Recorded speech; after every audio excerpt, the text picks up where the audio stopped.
Okay, thank you, Lance. Ian Lyle is the Executive Vice President of the National Water Resources Association, better known as the NWRA. The NWRA is a Washington, D.C. based federation focused on representing the interests of Western water in our nation's capital. NWRA is made up of agricultural and municipal water providers and states associations, including the North Dakota Water Users Association and State Water Commission. Ian is a Colorado native with over 16 years of experience working on natural resource issues. Uh, One other tidbit I learned about him this week is he's also the treasurer of NESARC. Garrison Diversion is a member of NESARC, which works on endangered species issues. So Ian is well rooted in all of our issues in Washington, D.C. and works very hard on them. He lives in Washington, D.C., but still considers the West home. And with that, Ian, take it away. Well, thank you, Dwayne, and I just want to echo Lance and his, thanking your sponsors, having put on some virtual events this year. I know how critical that is, and a number of the sponsors that Lance mentioned have also helped out with NWRA. So check out that list that Lance mentioned, and that assistance is very much appreciated. I'm very grateful to have the opportunity to talk with you all today, and Senator Kramer is a tough act to follow. You guys in North Dakota are very fortunate. He is a great voice for all of you and for the broader Western water community. And we have really enjoyed working with him and his team and Micah there on a number of issues. So I'm going to go through a little bit of an update. I won't harp on or cover some of the ground that the senator did, because he is directly plugged into that. But I will talk a little bit about the election, some of the things that changes that's going to bring about next year, and some of the things that we're looking towards. So bear with me as I get this presentation up online there. Okay, does everybody see that okay? All right. Well, as Lance and Dwayne noted, if you're a member of the North Dakota Water Users Association, you are also a member of the National Water Resources Association. And we try to function similar to North Dakota water users, but at a federal level. And so the interaction we have with all of you is really important to us because your thoughts help us shape our mission. Going to do a bit of a congressional outlook. There is, as folks are aware, just a few legislative days remaining before the end of the year, but there are a lot of items that Congress has on its to-do list. I'll touch a little bit on what happened in the House of Representatives and the elections there, and also touch on a bit of the things that have happened in the Senate. And then after that, we'll look at, there's going to be some pretty interesting changes next year in Congress. Some of those dealing with the election, and some of those just dealing with folks retiring. And so there's a number of things that I think the folks on this call will be interested in knowing. First thing I wanted to touch on, though, is lame duck session of Congress. As folks are aware, lame duck is usually post-election cycle, and especially in presidential years when you have a change in administration, there is a push to try to get a lot of things across the finish line. Some years a lame duck session is relatively quiet. Other years it's incredibly busy. The years when it's quiet are usually when you don't have major changes coming in the next year. Obviously this year is a little bit different. I think the way that duck looks could kind of summarize how a lot of folks feel after 2020, just being the unusual year that it's been. This is one of the busy years. Congress is in right now. They are actively working on a number of top priorities. Senator Kramer mentioned the work that's ongoing on WRDA and water infrastructure. We were happy to see the House of Representatives pass their bill yesterday, passed by voice vote. And I think that's important to note for a couple reasons. One, regardless of your political affiliation, it's been a bruising couple of years politically. And when you can find an area where there is bipartisan agreement, I think that's a bright spot. And while there are differences of opinion on water, especially when you get down into regulations and things like that, the good news is there is still strong bipartisan support for water infrastructure and for funding water infrastructure. And I think that's one of the reasons that WRDA was able to pass the House of Representatives by a voice vote. It's not a perfect bill, but few things are, but it is a good bill. Some of the things that were left out, there were some drinking water provisions that initially coming into this Congress, there had been a desire to have some of those authorities expanded and funding extended for a number of those programs. And the drinking water side of things, there were some folks that were a little disappointed that those weren't included. My understanding is that there is still a desire to move those provisions, and that's something that they're going to be looking at doing early next year, possibly as part of an infrastructure package. On the NWRA side of things, we've also been advocating for what we've come to refer to in the last couple Congresses as a reclamation title, or a number of legislative provisions that focus more on reclamation states. Word of bill is primarily a Army Corps of Engineers authorization, which is very important. But in the last couple of Congresses, we've been successful in adding Bureau of Reclamation relevant provisions as well. One of the top things we've been looking at this year has been a aging infrastructure fund for reclamation. That did not make it into this package. And while there is still an effort to try to find some kind of a vehicle for a number of these provisions, we're hearing that it looks more like that's something that will have to get pushed into next year. And so we're also going to be working on that. With the House passage of WRDA yesterday, it now, as Senator Kramer noted, moves to the Senate. My understanding is they are poised to try to get that done in the next couple of days, or at the latest next week. And it's not clear if it will be a standalone measure or if they will tack it on to one of the other things that I'll touch on briefly. COVID-19. Obviously, that's something that's affected a lot of communities and a lot of folks personally. There is currently a discussion on a next step for another COVID-19 recovery package. There is not agreement on that yet. They're still negotiating very hard right now. A couple of the key provisions that I understand are kind of holding things up are differences of opinion on liability provisions and protections for businesses, as well as some of the top line funding numbers. But I do believe we will see some kind of COVID-19 recovery legislation, but I just don't know if it will happen this year or if that's something that will end up getting pushed into next year. I'm an optimist though, so I do think there might be something that comes out this year, but it's definitely going to be a push. On the appropriation side of things, a little bit interesting. We are currently operating under what they call a continuing resolution through December 11th. That basically carries on flat funding for federal operations until next week. Right now, we believe that they will pass a 1-week continuing resolution extension to kick that back until the 18th, I believe. And during that time frame, they will try to pass a more long-term funding proposal. Just right around Thanksgiving time, the Senate Appropriations Committee passed all of its appropriations bills. House has passed all of theirs out already. So we do have some legislative text.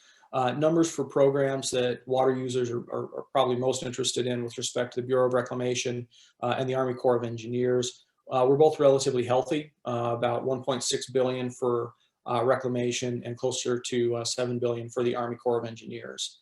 So I anticipate that funding for both of those agencies next year will be somewhat similar to what they currently have, and they've got pretty strong numbers under the 2020 appropriations language.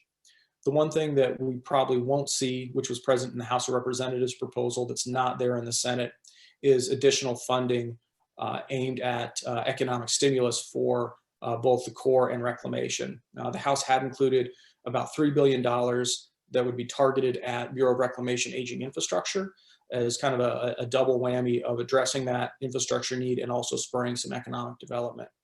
And they had provided about $17 billion for the Corps with a similar kind of thought behind it. That's probably not going to happen at this point, but in looking towards next year and what it might hold, I think that there might be some opportunities there to move some additional funding for water infrastructure. And I think the main thing that we want to keep reminding folks of, and we'd ask you folks to do it as well when you're talking to folks like Senator Kramer or your the House members, is that investment in water infrastructure, as you guys all know, really does provide that double benefit. Not only do you stimulate the economy, but you develop something that is a long-term economic stimulator, because it allows development, it allows agricultural production. And those are things that with some other stimulus programs, you might not see that long-term benefit. So, we're very bullish on seeing some funding appropriated for water infrastructure. The last thing I want to mention is something that's very much in play right now, and that's wildfire. And I know that in North Dakota, you guys haven't had necessarily a bad wildfire season this year, but a lot of the West has. And I think that we will see, hopefully next year, a more robust wildfire response coming out of Congress. There is an effort right now to pass the Restore Act, which is a bipartisan bill that's focused a little bit more on post-fire recovery with reforestation efforts. It's something that NWRA thinks is important. Reforestation, especially after a fire, can help prevent increased sedimentation in reservoirs and things like that. So those are good provisions, but we think that there needs to be a little bit more on the pre-fire mitigation, so tree thinning, things like that. In order to prevent some of these terrible wildfire seasons we keep seeing. But it's my understanding that the Restore Act will probably get passed in the next couple of weeks. The administration is behind it. They see it as part of their Trillion Trees initiative. The four corners, so to speak, of the House Ag and Senate Ag have signed off on it. And we understand that House and Senate leadership have also signed off on it. So there will be some action on that coming up in the next couple of weeks. As I mentioned, Congress really has a very busy 2 weeks. Senator Kramer, as you noted, said he was between votes, and they're trying to get additional judicial nominations done. And I'll touch on that a little bit later, how the work in the Senate and the administration the last couple of years really has set up some strong kind of parameters for water users at the Supreme Court that hopefully will be beneficial in coming years. But as everybody knows, unless you've been living under a rock, we just had an election. There's still a number of things that are being discussed, and I know a number of challenges that are ongoing. I'm going to focus a little bit on the House of Representatives because we did see some very interesting things coming out of the House of Representatives. So as folks might be aware, the current House of Representatives, you have 236 Democrats, 200 Republicans, 1 independent, and then 5 vacant seats. And those vacant seats are due to a number of different reasons. You've had some retirements. You've had some folks unfortunately pass away, and unfortunately as well, you do have a couple members that are being investigated for corruption right now. And have stepped down because of that. The magic number for the majority in the House of Representatives is 218. The House is a majority rule body, so whoever the majority is, they have the power. In the minority, you're relatively limited in what you can do. But having a larger majority in the House does give the Speaker a little bit of sway in what they're able to accomplish, because they can afford to lose members.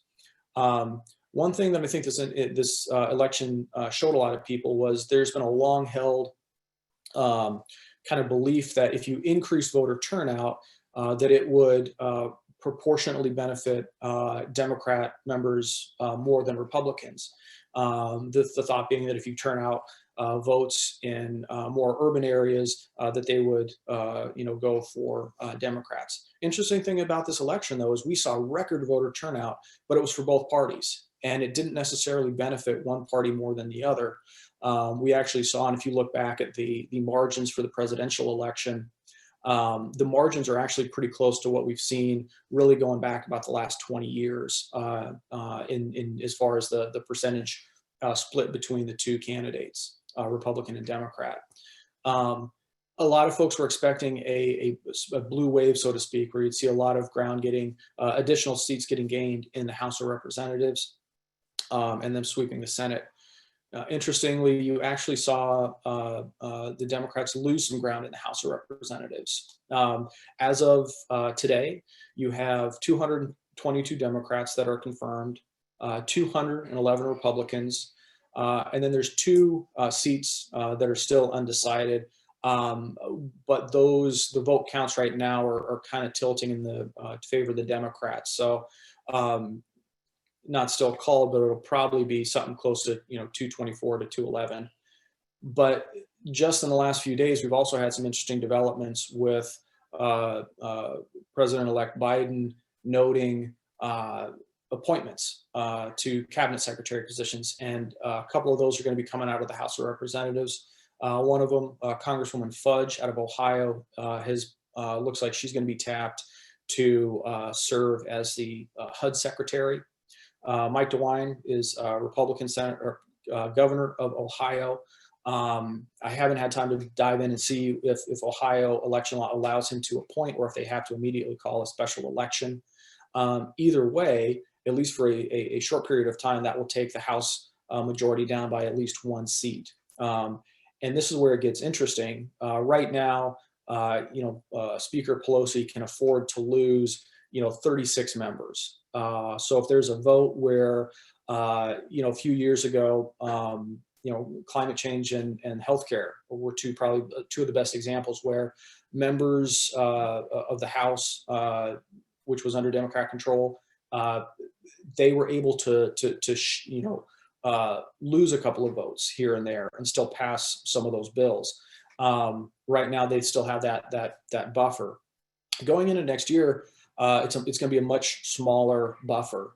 And there's also a ongoing debate within the Democratic caucus right now between some of the folks that are, more on the far left, the progressive side, and more moderate Democrats. Congresswoman Abigail Spangler, who is on the House Ag Committee, is making the case that part of the reason that the Democrats lost seats this election cycle was because they were viewed as being too far to the left. So it's kind of an interesting dynamic and conversation that's going on there. And it will be interesting to see how it plays out next year, especially if you start seeing, climate change legislation or an effort to pass a Green New Deal out of the House of Representatives. So something we're very actively tracking. In addition to the election and some changes there, we're going to see a lot of interesting changes in the 117th Congress, just in committee leadership. I think most notable is probably in the House of Representatives. The Ag Committee, you're going to have both of those, both chairman and ranking member are going to be new to those respective positions. Colin Peterson, who is the current Agriculture Committee chairman, lost his re-election race. And they have House Democrats have selected Congressman David Scott of Georgia to take his place. Congressman Mike Conaway of Texas is retiring, and Congressman Glenn Thompson of Pennsylvania will be taking his slot. Chairman Peterson and Chairman-elect Scott have two very different districts. Mr. Scott did grow up part of his childhood on a farm. So he and worked on a farm, so he understands that.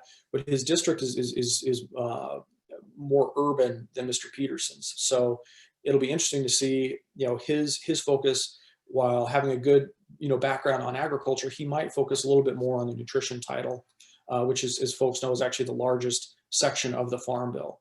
I don't think that's a good or a bad thing. It's just an interesting thing to note. At the House Natural Resources Committee, you're going to see a new Republican ranking member. Rob Bishop of Utah is stepping down. He's retiring. And Congressman Bruce Westerman of Arkansas is going to take that spot. House Resources Committee has long time been primarily a committee where you find Western members of Congress most interested, in part because of the massive amount of public lands in the Western United States. My home state of Colorado is over a third public land, and we've got counties there that are 80, 90% public. Congressman Westerman from Arkansas, they do have some public land, but it's a very different kind of scenario. That said, Congressman Westerman actually does bring a understanding and appreciation for Western issues. He is one of the members of the Congressional Western Caucus, which has historically been made up of Western members, but seeing the importance of resource issues, he's joined that committee or that caucus. He also brings a pretty interesting background. He is a Yale-educated forester, so somebody that is very qualified on natural resource issues and brings a good perspective. We think he'll be very good to work with in that position. At the Energy and Commerce Committee, you're going to see Congressman Greg Walden step down and Kathy McMorris Rogers from Washington State take that spot. Congressman McMorris Rogers, I think she'll do a great job there. Her district is kind of straddles eastern and western Washington. So she does have a lot of agriculture in her district. I think when she was first elected to Congress a dozen years ago, I think the first group she spoke to, I believe, was the Washington State Water Resources Association. So the North Dakota water users, but in Washington. So she's got a good appreciation for water resource issues, and it'll be good to work with. The final one, and my apologies if my fat head is sitting over these two congresswomen, but Appropriations Committee, we're going to see a change there as well. Congresswoman Nita Lowy of New York is retiring, and Congresswoman Rosa DeLauro of Connecticut is going to take her spot. Congresswoman DeLauro, I don't think you'll see much of a philosophical change. Both are from the Northeast. There had been there was a bit of a race here where Congresswoman Marcy Kapiter of Ohio, who's currently the Energy and Water Ranking Member, was also vying for that position. And she's been very good to water users as far as plussing up funding for water infrastructure. So just a bit of a change, but I don't think you'll see a massive shift at the House Appropriations Committee. I really think the biggest interest is going to be in the House Ag Committee. Especially, we're going to start laying groundwork for the 2023 Farm Bill in the next couple of years. Won't pass it yet, but we'll start laying some of that groundwork. And you're going to have, two new senior members on the House Ag Committee. And as I'll touch on later, you're also going to have some new folks on the Senate Ag Committee. Kind of shifting over to the Senate. So this is interesting. Everybody knows 100 members in the Senate, and this portion, 52 Republicans, 46 Democrats, 2 independents. As of, I think it was last Wednesday or Thursday, there were 53 Republicans, but it just shifted to 52 Republicans with Mark Kelly, former astronaut and newly elected senator from Arizona, taking the seat of Senator Martha McSally, who had been appointed to start to serve in that position after Senator McCain passed away earlier this year. So that's the split right now. So for the remainder of the year, when you're coming down to some of those tight votes, like things on potential COVID-19 or appropriations, that shift is present. I do note there are 2 independents, but they both caucus with the Democrats, and really they're essentially Democrats and everything, but name only. Senator Sanders, who is a Democrat nominee for president, is one of those individuals, and then Senator Angus King from Vermont, I believe, is the other. Saw some shifts in power following the election. So right now you have 50 Republicans going into next year, 46 Democrats, 2 independents. And then this is, another interesting thing in an interesting year. You have 2 undecided races, both of which are in Georgia. One of the seats was regularly in cycle. The other seat was serving out a remaining term for Senator Johnny Isaacson, who resigned due to some health issues earlier in the Congress. Georgia law is unique in the fact that if a member doesn't get 50% of the vote, they have to go to a runoff. And they had a number of candidates for both seats. And so the top two vote getters, which are now Republicans and Democrats, will be heading to a runoff on January 5th. So really, we're not going to know who has control of the Senate until next year. And I'm sure that those votes will be challenged. So it could even be later than January 5th. But if both of those seats do go to the Democrats, you would have a 50-50 split. Creates a number of interesting scenarios, but when it comes down to tough votes, the president or the vice president has that tiebreaker. So really it would be, even though it's a 50-50 majority split, that would still favor Democrats with Vice President Harris coming in to be the tiebreaker. So it's going to be a very interesting year next year for the Senate. And part of that is also going to be in part because you have some major leadership changes. Senator John Barrasso from Wyoming is the current chairman of the Senate EPW committee. He's been a strong advocate for water resource issues and is shepherding the WRDA bill there in the Senate. He's term limited there, though. So he's actually looking at going over to the Senate Natural Resources Committee, which has jurisdiction over Bureau of Reclamation. He'll be very good there. Senator Lisa Murkowski, who's pictured on the far right of your screen, is a current chairwoman there. She's done a great job, but she's from Alaska, so it has a bit of a different perspective than somebody that comes from a Western state, a reclamation state. So we're hopeful that we'll be able to get a lot of activity on Western water issues, particularly with respect to reclamation. The gentleman in the center there is Pat Roberts, longtime senator from Kansas, current Agriculture Committee chairman. He is retiring, and so you'll have a new chairman coming in to Senate Ag, along with, as I mentioned, totally new leadership in the House of Representatives on the Ag Committee. So be interesting to watch how that develops. I also noted just the as kind of as Senator Kramer mentioned as he was getting ready to step off, the work that they've done on the judiciary, and I think probably most notable is there at the Supreme Court. Justice Barrett was just confirmed a couple months ago, 52-48 vote. You can see that's why that one or two seats can make a really big difference when it comes to something like a justice. She was sworn in on the 27th, and I think it's interesting to note her age. She's only 48 years old, and as folks probably aware, those are lifetime appointments. So barring anything unusual, she should be well suited to serve in that position for decades.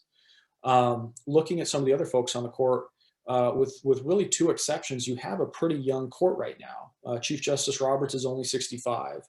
The two oldest justices right now are Clarence Thomas at 72, or 72, I'm sorry, and Justice Breyer at 82, and then Justice Alito at 70. But really, most of the members are in their 60s or 65 or younger.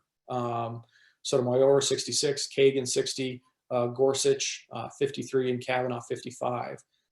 So three of the president's appointees are all are 55 or younger. So they should be, in those positions for quite a while. Conservative justices currently hold a 6-3 majority. I think this will be really interesting as the next year or several play out, and some of the environmental reforms that have taken place under the Trump administration get challenged in court. And obviously those include things like the Clean Water Act, NEPA, things like that. I think it's going to be a challenge to outright overturn them, but it will be interesting to see how that plays out. And it's also going to be interesting to see, especially early in the next administration, what steps they take to try to undo those administratively. And that's also where the Senate majority comes into play, because one of the tools that would be available if the Senate flips Democrat would be the Congressional Review Act. When President Trump came in, one of the first things their administration did was utilize the Congressional Review Act, which basically says if a rule is finalized within a certain period of time and a new administration comes in, Congress can pass legislation to basically take, undo those rules. And they're able to do that. That was what was done with the Waters of the U.S. rule.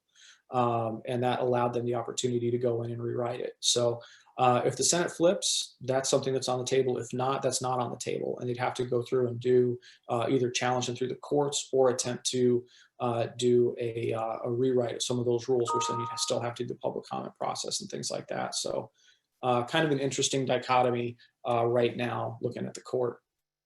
There are a lot of other things I could go into as far as election implications, but I did want to leave a few minutes for questions, and I see that I'm right at 12:30, so you guys might even have another speaker already queued up. So I'll defer to Dwayne and Lance if you guys want me to do questions.